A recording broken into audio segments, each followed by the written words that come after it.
Hello everyone. तो कैसे हैं आप लोग? आई होप आप सब लोग बहुत बढ़िया होंगे, चंगे होंगे। देखिए, सेकंड प्रॉब्लम आज हम डिस्कस करेंगे जो कि है ओवरलोडिंग पे। ठीक है, हाउस होल्ड सर्किट में 10th ICSE की फिजिक्स का ये एक चैप्टर है, हाउस होल्ड सर्किट, आपको पता होगा। वहां से एक प्रॉब्लम मेरे को कोई स्टूडेंट पूछ रहा था कि ओवरलोडिंग है क्या, और ओवरलोडिंग से ऐसा क्यों हो जाता है कि सर्किट जल जाता है या फिर फ्यूज उड़ जाता है या फिर MCB डाउन हो जाती है। क्यों ऐसा हो रहा है ओवरलोडिंग से? ठीक है, अच्छा तो सबसे पहले देखते हैं ओवरलोडिंग होता क्या।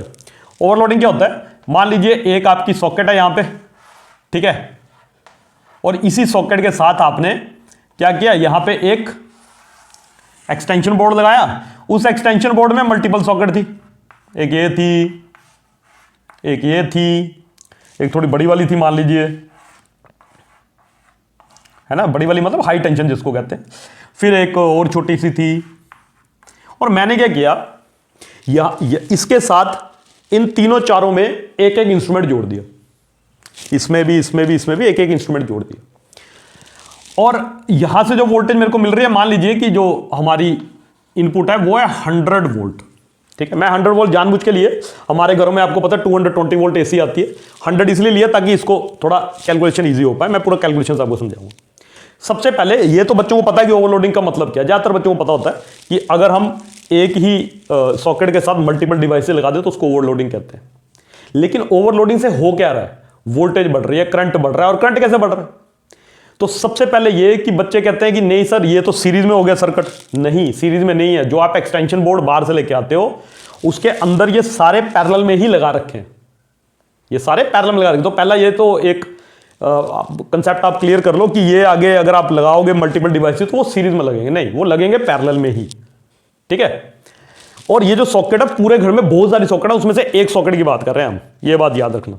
ठीक है, हाँ, अच्छा, अब मैं ये चीज प्रूव करने के लिए कि यहां पे हो क्या रहा है, ठीक है, कि क्यों यहां पे ओवरलोडिंग से क्यों ऐसा हुआ कि सर्किट जल गया या तार पिघल गई, MCB डाउन होगी वगैरह वगैरह, वो समझाने के लिए मैं कुछ जो डिवाइस यहां पे लगाया, मैं मानता हूं कि पहला डिवाइस जो है उसकी जो पावर रेटिंग है 100 वोल्ट पे, पहले वाले की है 1500 वॉट, दूसरे वाले की है लेट्स से 1000 वॉट, और तीसरे वाले की जो है वो है 3000 वॉट। लेट कर रहा हूं मैं। ठीक है, तो पहला डिवाइस इधर लगा दिया, दूसरा डिवाइस इधर लगा दिया, और तीसरा डिवाइस मैंने इधर लगा दिया। ठीक है, ओवरलोडिंग होगी। अब ये हुआ, मैं देखूंगा अगर मैं इसका सर्किट बनाऊं तो सर्किट कैसा बनेगा। यानी कि मैंने क्या किया, एक ये मेरे को 100 वोल्ट मिल रहे थे, AC था, तो यहां पे क्या किया मैंने, 3 इंस्ट्रूमेंट जोड़ दिए इसके साथ, है ना,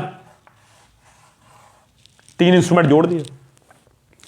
अब चक्कर क्या है, पहले में हम लोग क्या करते हैं, पहले हम सोचते हैं कि मैंने पहले मान लीजिए एक ही इंस्ट्रूमेंट जोड़ा, यहां भी स्विच लगाया था, यहां भी स्विच लगाया था,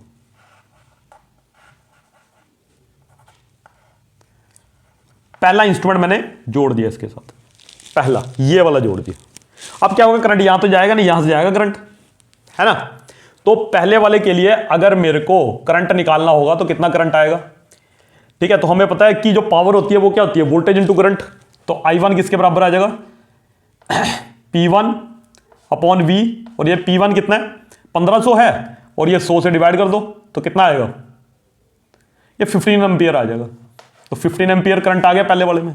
दूसरे वाले में देखोगे तो करंट क्या आएगा, I2 = P2/V, क्योंकि पावर जो होता है वोल्टेज इंटू करंट होता है इस केस में, है ना। तो वो कितना आ जाएगा, वो आ जाएगा आपके 10 एम्पियर। और अगर आप I3 निकालोगे तो वो आएगा 30 एम्पियर। यानी कि अगर मैं खाली पहला इंस्ट्रूमेंट लगाता तो इतना करंट होता सर्किट में, सर्किट में मतलब इस सर्किट में यहां, और यहां मान लीजिए आपने कोई फ्यूज लगा रखा है ना, या MCB लगा रखी है वगैरह वगैरह कुछ भी। ठीक है, और इसकी जो रेटिंग है मान लीजिए 40 एम्पियर, मान लीजिए ऐसा कि 40 एम्पियर पे ये टूट जाएगा। अच्छा, आगे देखिए कि अगर मैं खाली सेकंड इंस्ट्रूमेंट लगाता ये वाला, बस यही, है ना, 3-4 नहीं लगाता, तो इतना करंट होता सर्किट में, और खाली तीसरा इंस्ट्रूमेंट लगाता तो इतना करंट होता सर्किट में, जो कि इसकी रेटिंग से तो कम ही है। ठीक है, लेकिन अगर मैं इन तीनों को इकट्ठे लगा दूं अब, तो क्या होगा, आप देखिए अगर तीनों को इकट्ठे लगा दूं तो रेजिस्टेंस क्या आएगी, 1/R1 plus 1/R2 plus 1/R3। अब रेजिस्टेंस तो मेरे पास है नहीं, है ना, हालांकि हम निकाल सकते हैं, लेकिन एक काम कर लेते हैं, तीनों वोल्टेज सेम है, यहां भी वोल्टेज के स्केयर से मल्टीप्लाई करते हैं, यहां भी वोल्टेज के स्केयर से, यहां भी वोल्टेज के स्केयर से, यहां भी वोल्टेज के, क्या फर्क पड़ता है, कोई फर्क नहीं पड़ता, कांस्टेंट है, बोथ साइड मल्टीप्लाई कर दिया। अब V²/R क्या होगा, total power, V²/R1 power in first, power in second, power in third. जब हम इकट्ठे लगा देंगे तो पावर क्या हो जाएगी पूरे इसकी सर्किट की, तो पावर हो जाएगी ये प्लस ये प्लस ये, तो 1500 प्लस 1000 प्लस 3, तो यह क्या बन जाएगी आपके पास 5500 वॉट बन जाएगा आपके पास। मतलब इनकी कंबाइन पावर जो होगी वो कितनी होगी, 5500 वॉट। अच्छा, अब अगर करंट निकालेंगे तो करंट कितना आएगा, तो करंट आएगा 5500 और वोल्टेज कितनी है 100 वोल्ट, तो ये कितना हो गया, ये हो गया 55 एम्पियर। अब यहां पे देखो कितना है फ्यूज, फ्यूज तो 40 एम्पियर का, तो फ्यूज उड़ जाए, एमसीबी होगी तो डाउन हो जाएगी। तो होता क्या है, ध्यान से देखो, अगर मैं तीनों इंस्ट्रूमेंट को अकेले अकेले लगाता तो करंट कम था, लेकिन जब मैंने तीनों इंस्ट्रूमेंट को लगा दिया, बहुत सारे इंस्ट्रूमेंट को इकट्ठे जोड़ दिया जो कि पैरेलल में थे, तो ओवरऑल रेजिस्टेंस सर्किट की कम हो जाती है, आपको पता पैरेलल में, तो रेजिस्टेंस कम होने से क्या हो गया, करंट बढ़ गया, और जब करंट बढ़ेगा तो फिर वहां पे फ्यूज मेल्ट कर जाएगा या फिर एमसीबी डाउन हो जाएगी। इसीलिए ओवरलोडिंग को हम लोग अवॉइड करते हैं, ओवरलोडिंग नहीं करते, एक ही स्विच के साथ मल्टीपल चीजें नहीं लगानी चाहिए, खासतौर पे बहुत ही ज्यादा वोल्टेज वाली, ठीक है। तो एक बात याद रखना, वोल्टेज इंक्रीज नहीं करती है ओवरलोडिंग में, ओवरलोडिंग में करंट इंक्रीज कर जाता है ड्यू टू द फैक्ट, क्योंकि बड़े सारे इंस्ट्रूमेंट जब आप पैरेलल में लगा देते हो तो ओवरऑल रेजिस्टेंस डाउन हो जाती है, ठीक है, जिसकी वजह से करंट हाई हो जाता है। करंट जैसे हाई हुआ, आपको पता है जो हीट डेवलप होती है वो I²RT के बराबर होती है, तो करंट ज्यादा हो गया तो मैं मानता हूं कि रेजिस्टेंस थोड़ी सी कम हो जाएगी, लेकिन